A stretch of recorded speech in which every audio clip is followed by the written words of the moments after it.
Hi everyone, welcome back to another video at Main-Tec.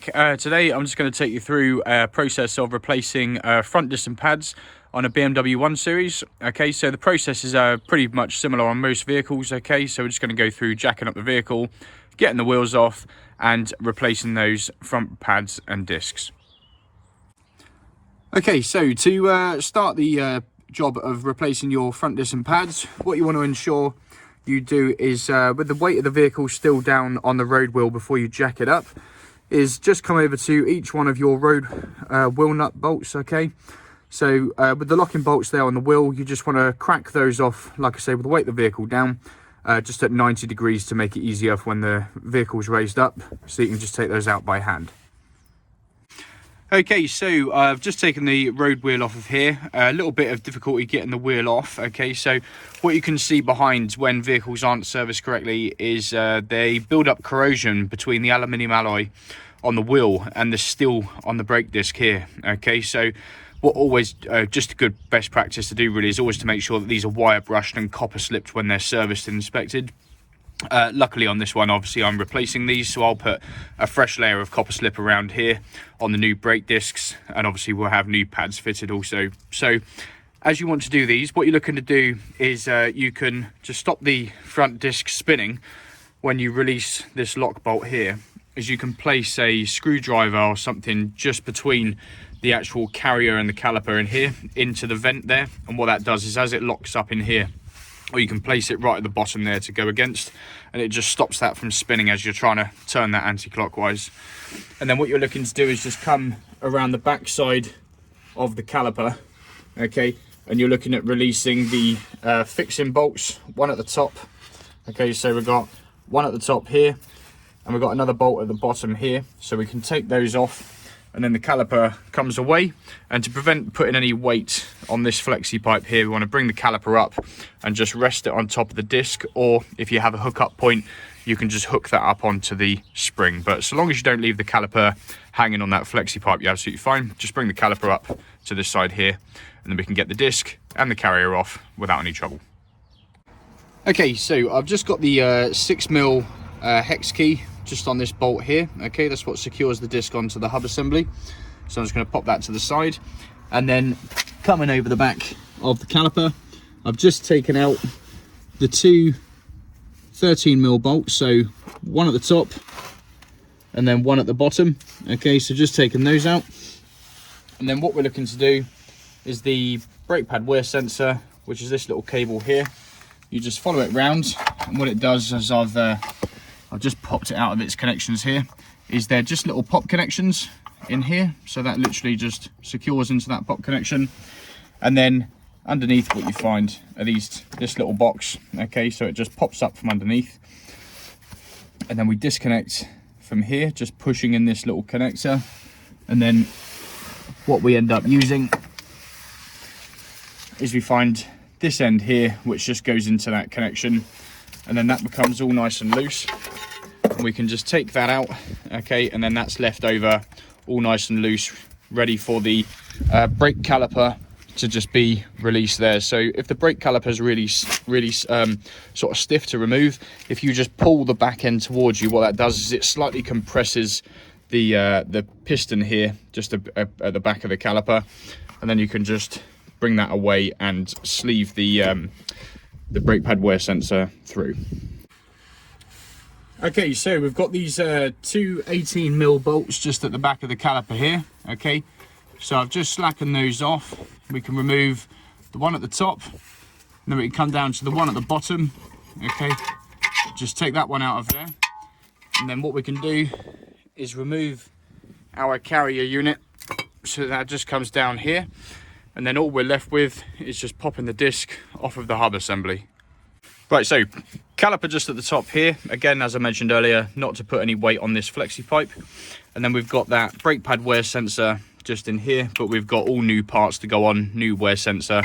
Okay, so just pull your pads away like that there, and then just pull this one here out of the way.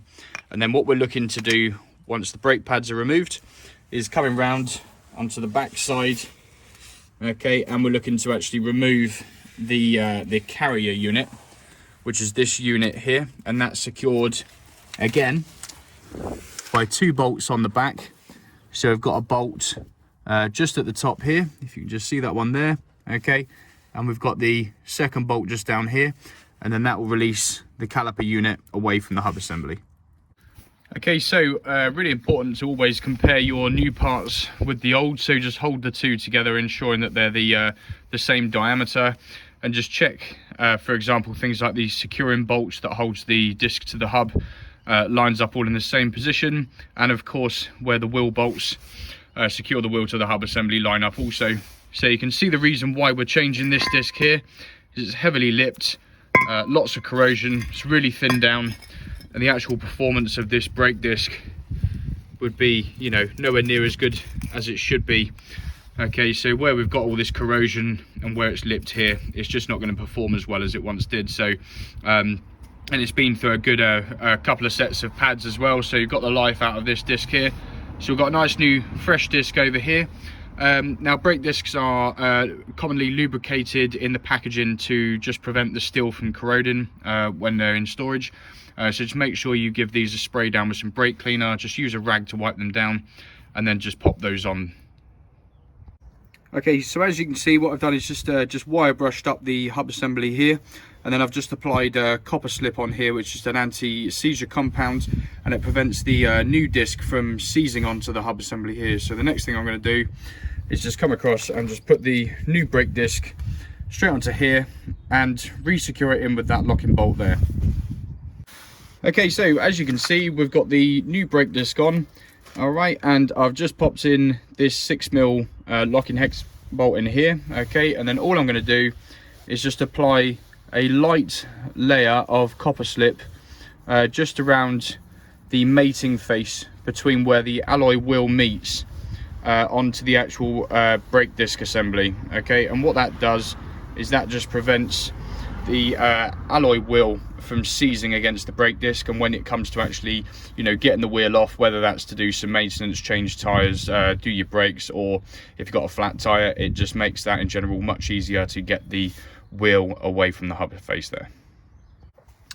Okay, so everybody, what I've done is I've just squeezed back the caliper's piston there, so you can use a caliper rewind tool, or if you don't have one of those, you can use like a large pair of plumber's grips just to push that back, because basically all that's happening is that as the old brake pads wear down, the piston comes further out. So when you put new pads which are thicker, you just need to squeeze the piston back slightly, but just make sure under the bonnet you've just removed the reservoir cap, and you can keep an eye on the brake fluid level. Okay, so all right, brothers. Hi everyone. So it's my little helper. Okay, so all we're going to do is just pop those new pads in once we've just wire brushed all of this old corrosion off, clean up the carrier unit, and then we can get that back in with the new pads in. Okay, so all I've done here is just got the new brake pads and the new wear sensor. All right, so as you can see, it just locates into the back of the pad here. All right, so all you've got to do there is just push it all the way down until it's housed nice and securely into the brake pad, and then we can take that and just locate it back into the carrier. Okay, so as you can see, we've got the new wear sensor in here, we've got the caliper back on, we've got the two 13mm of the caliper secured at the back, the two 18mm bolts for the carrier all nice and secure also, and then the wear sensor just runs around, re-securing into the various locations around the vehicle. Okay, and then all we can see is the little plastic casing just folds back down and it just clips nice and closed. Okay, so we've got the new brakes on. It's just a case of putting the wheel on, torquing it up and repeating on the other side. Okay, so final step here with the brake job done. So the discs, pads, everything's all secured. Okay, so the last thing I need to do is just torque up all of the wheel bolts using a torque wrench. Okay, then I'm going to give everywhere a nice clean, make it all nice and shiny for the customer. I hope this was helpful for you. Thanks very much for watching, and see you next time.